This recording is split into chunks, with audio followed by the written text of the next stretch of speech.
Ça, c'est une ampoule de clignotant qui a cramé, qui est encore en train de cramer, c'est normal, elle vient de la C666 infernale qui est derrière moi. Et il va falloir la remplacer et c'est compliqué. Aïe.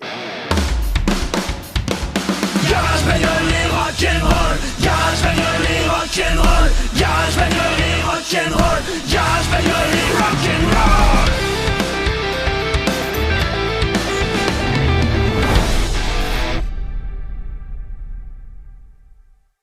Hey, salut à tous, bienvenue sur Garage Bagnole et Rock'n'Roll, l'émission où on fait de la mécanique à domicile. Et je vous avais dit dans un épisode précédent que ce serait le dernier épisode que vous me verrez travailler sur cette Citroën. La fameuse C666, eh bien non, c'est jamais terminé. Et je pouvais pas laisser le propriétaire suivant partir avec un clignotant qui marche pas. Hein. Ça ne se fait pas quand même. Donc on va réparer ça. Alors pour rappel, un beau matin, j'ai pris la voiture pour aller la présenter sur les chaînes des collègues. Et je me suis retrouvé comme ça. Alors là, vous voyez, clignotant gauche, clignote bien, clignote endroit, clignote à toute vitesse. Alors quand on a comme ça un clignotant qui clignote beaucoup plus vite que l'autre, il y a de fortes chances que ça vienne d'une ampoule qui a claqué, parce que je pense que ça baisse la résistance et du coup ça clignote plus vite. Alors le diagnostic il est vite fait, hein. Vous mettez en route votre clignotant qui clignote vite, vous faites le tour de la voiture et vous trouvez quelle est l'ampoule qui a claqué.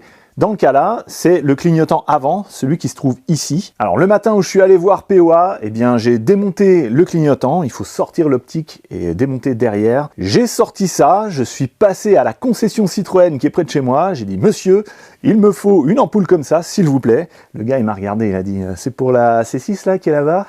Et là j'ai dit « Oui » et il regarde son ordinateur, il me dit « Ah, désolé monsieur, ça ne se détaille pas ».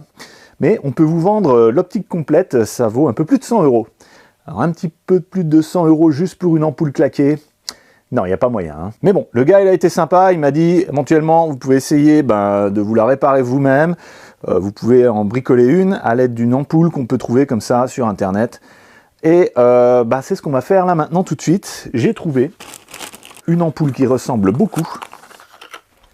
Donc voilà l'original et voici son remplacement. Alors, elles ont la même taille, celle originale, il y a un petit bout qui est chromé là devant, pas sur celle-là, mais cette petite différence, c'est pas grave, l'important c'est quoi? C'est que cette ampoule-là, elle a la même puissance que celle-là. Et c'est marqué dessus, c'est une 16 watts, donc là j'ai retrouvé une 16 watts aussi. Il y a des ampoules qu'on peut trouver comme ça sur internet, sur eBay, etc. Et en général, elles sont en 24 watts. Et là, c'est bien une 16 watts qu'il faut. Et c'est celle-là que j'ai trouvée. Maintenant, pour le dessus qui est chromé, donc en fait, c'est juste pour que quand on regarde comme ça fasse pas trop orange. C'est une question de look simplement.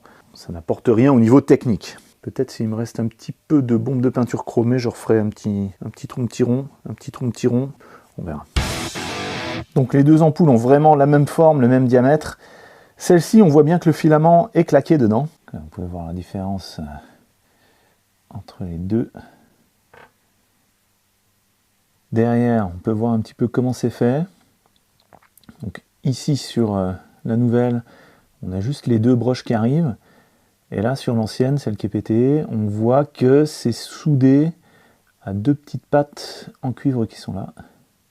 Donc je vais essayer de les dessouder. Le but c'est de garder intact le socle en plastique là. Ici, le socle, je peux éventuellement le détruire au Dremel, il n'y a pas de souci. Par contre, je pense que comme il n'y a rien qui est soudé aux pattes, là, peut-être qu'il y a moyen, juste en tirant, de sortir l'ampoule. Alors j'essaye, je croise les doigts, j'espère que ça ne va pas péter dans les doigts et faire gicler le sang. Ah, je sens qu'il y a quelque chose qui se déboîte un peu. Est-ce qu'il faudrait que je mette des gants? Non, allez. On va y aller comme un homme sans gants. Donc là, j'ai l'impression que c'est en train de reculer. Ça recule, c'est en train de sortir. Je vais mettre du lubrifiant silicone qui aide bien. Même si c'est juste complètement psychologique. J'espère que je ne vais pas la péter.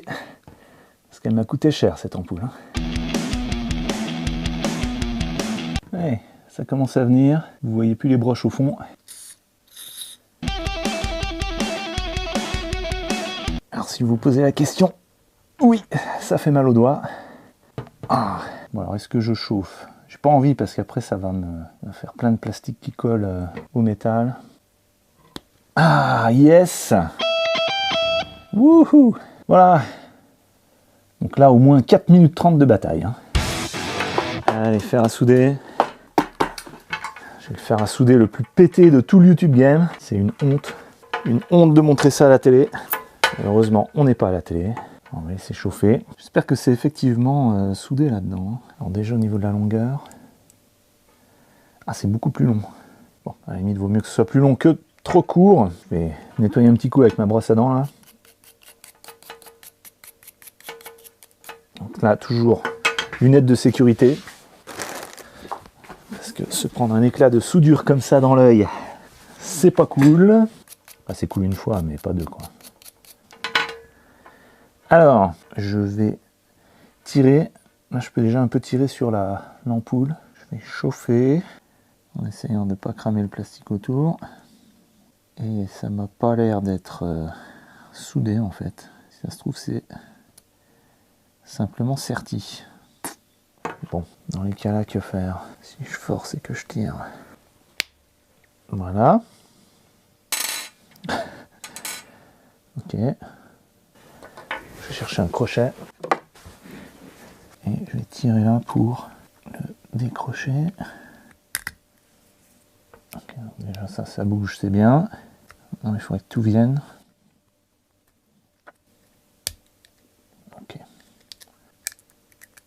Ok, donc voilà déjà une languette. Et j'arrive pas à voir si c'est soudé ou pas là, au bout. Bon, bah, je vais couper la pâte qui dépasse avec une pince coupante énorme. Parce que je le vaux bien. Ok, pareil pour l'autre.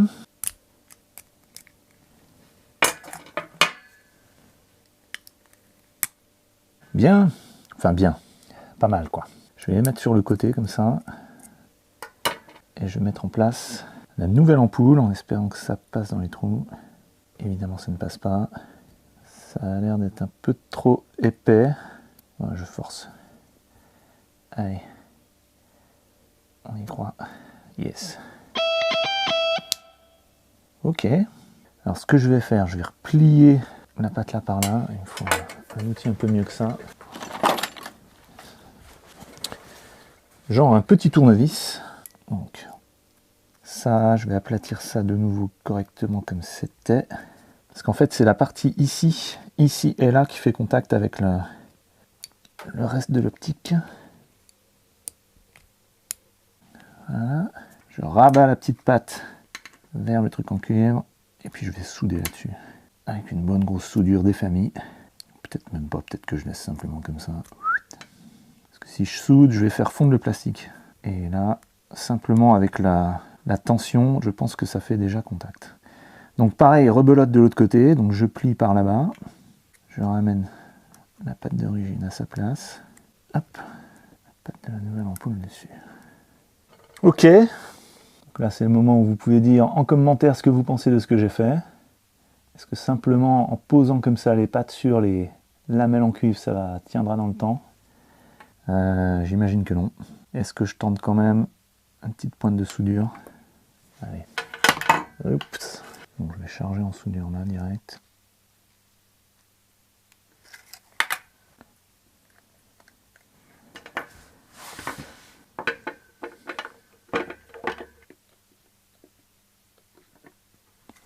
Allez, une.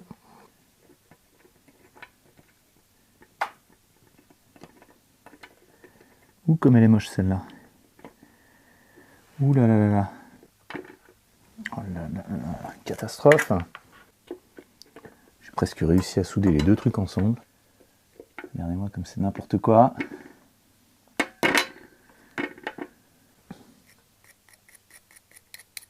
Bon allez, on va s'en contenter. Je vous montre l'horreur que c'est dedans, mais vous me promettez de rien dire à Stéphane de Deus Ex Silicium. Hein. Alors ça, c'est du bon boulot bien rock'n'roll. Hein. Allez, il est temps de tester. Je le remonte dedans. C'est relativement facile, il suffit d'appuyer fort. De remettre les languettes sur le côté. Voilà. Allez, dans l'optique.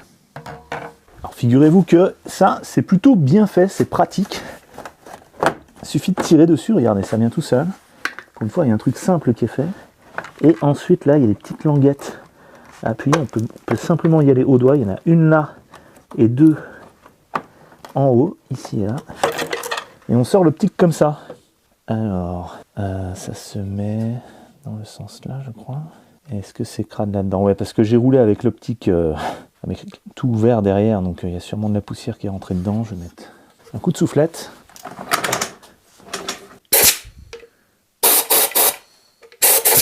Allez, on va dire que c'est bon. Alors là, par contre, c'est un peu le jazz pour remettre tout ça en place.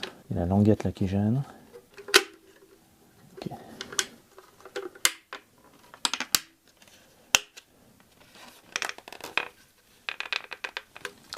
Bon, je vais pas tout clipser parce que c'était dur à enlever.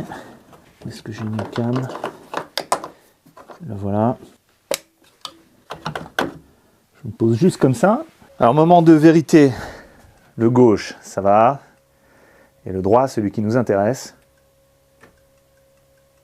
Ah, ça clignote vite, mais ça clignote encore. Ah, ça clignote normalement, du coup, maintenant. Alors, ma théorie de différence de résistance, là, c'était n'importe quoi. Mais en tout cas, ça marche. Alors oui, ça marche. Par contre, niveau esthétique, c'est pas top top. On voit vraiment que c'est tout orange là-dedans. Alors que ici, de l'autre côté, ça l'est beaucoup moins. Grâce à la petite touche de chrome qui est au bout de l'ampoule. Bon, avouez que c'est quand même mieux de changer juste ça plutôt que tout ça, quoi. Hein. Tout ça, ben, c'est plus de 100 €. Et ça, je vous dis pas encore le prix que c'est. Je vous le dirai à la fin de la vidéo. Et ouais, il faut rester jusqu'à la fin. C'est cruel, mais c'est comme ça. Alors, je ressors l'ampoule. C'est cruel, mais c'est ce qu'on appelle le YouTube Game. Enfin, je crois. Mais qu'est-ce que c'est compliqué. Tout est dur. Tout est dur sur cette voiture. Bon. Alors, j'ai retrouvé magie, une petite bombe de peinture chrome. Et j'ai eu ma période tuning pendant un moment. Alors, je vais essayer de faire ce que je peux avec ça. Pour essayer de faire un beau rond comme ça. Je crois que ça va plus faire un truc en étoile. Mais c'est pas grave. Alors, comment est-ce que c'est pas terrible? C'est pas terrible. Ok, ça fera l'affaire. Faut pas que je pète celle-là maintenant. Dégraissage. Vu qu'on a touché avec les doigts. Faut bien nettoyer. J'ai pris juste du White Spirit. Hein. Vous pouvez faire ça avec un autre solvant. Alcool à brûler, ça va marcher aussi. Et vous savez quoi, en fait, je vais pas peindre ici. Parce que dans le garage, il fait 10 degrés et c'est marqué appliqué entre 15 et 25 degrés. Donc je vais faire ça ailleurs où il fait un peu plus chaud et puis je vous montre le résultat. Et voilà ma petite peinture chromée, ce que ça donne. Hop.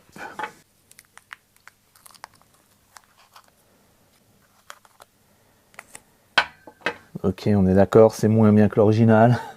Mais allez, ça va faire le job.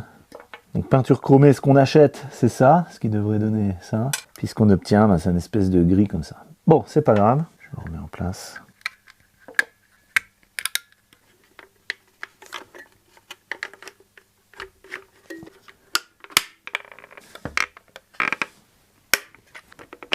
Ah, voilà. Ok, c'est correct ça va faire illusion. Alors, on n'oublie pas de rebrancher. Hein.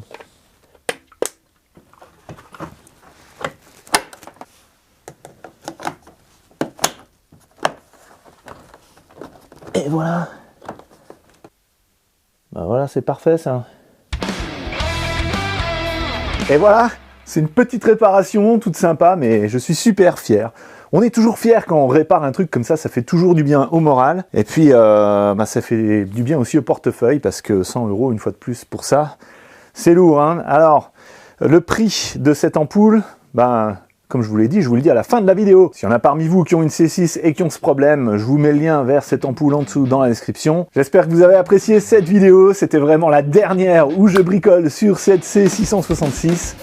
En attendant qu'on se revoie, ben, je vous laisse ici la playlist avec toutes les vidéos sur cette aventure. En dessous, le lien vers la Garage Bagnole Academy où je vous propose mes formations. Moi, c'est François. Je vous dis à la prochaine sur Garage Bagnole et rock'n'roll.